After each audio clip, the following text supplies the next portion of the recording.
ओम साई राम भक्तों, शुभ गुरुवार। बाबा के चरणों में सत सत नमन। और सीडी साई चैनल की ओर से आप सभी साईं भक्तों को ओम साई राम। तो सीडी डायरी का एक छोटा सा परिचय है जो भी हम पढ़ के आप लोग को सुनाते हैं। सीडी में श्री साईं सगुण रूप को देखने का अनेक भक्तों को सौभाग्य मिला। इसमें से एक अमरावती के सुप्रसिद्ध वकील श्री गणेश श्री कृष्ण खापाडे थे, जो उन दिनों देश की राजनीतिक में भी सक्रिय थे। श्री खापाडे सन 1910 से लेकर 1918 में बाबा की समाधि महापर्यंत 5 बार शिरडी गए और बाबा के निर्देश के अनुसार कुछ दिनों से लेकर कुछ महीनों की अवधि तक उनके प्रत्यक्ष संपर्क में शिरडी में रहे।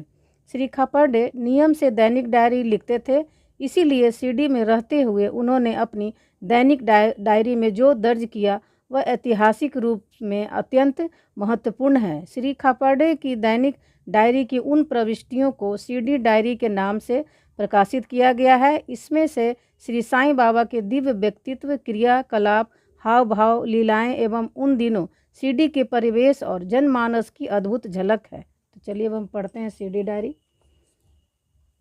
1 जनवरी 1912। मैं सुबह जल्दी उठ गया, काकड़ आरती के लिए चावड़ी गया। मैंने सबसे पहली चीज़ साईं महाराज का चेहरा देखा और वह मधुर कृपा भाव से पूर्ण थे। मैं बहुत ही आनंदित हुआ।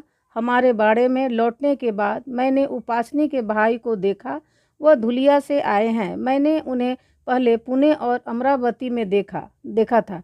वे साईं महाराज के दर्शन के लिए गए और उन्हें साईं महाराज ने कहा कि लोग अपने साथ पूर्व जन्म के अनुबंध लेकर आते हैं, जिनके फलस्वरूप वे अब मिलते हैं। उन्होंने पूर्व जन्म की एक कहानी बतलाई जिसमें वे बापू साहेब जोग, दादा केलकर, माधवराव देशपांडे, मैं और दीक्षित सहयोगी थे और किसी बंद गली में रहते थे। वहाँ उनके मुर्शिद थे। उन्होंने फिर से हमें एक साथ मिलवाया है। मैंने उन्हें बाहर जाते हुए देखा और फिर रामायण पढ़ने बैठा। मैंने फिर से उनके मध्या आरती पर दर्शन किए। वे मेरे प्रति बहुत कृपालु थे। आज दीक्षित ने नैवेद्य भेंट किया और हम सब ने उनके साथ भोजन किया। मैं वैद्य नाना साहेब चांदोरकर, डहानू के श्री देव मामलदार और अन्य लोगों के साथ बैठा।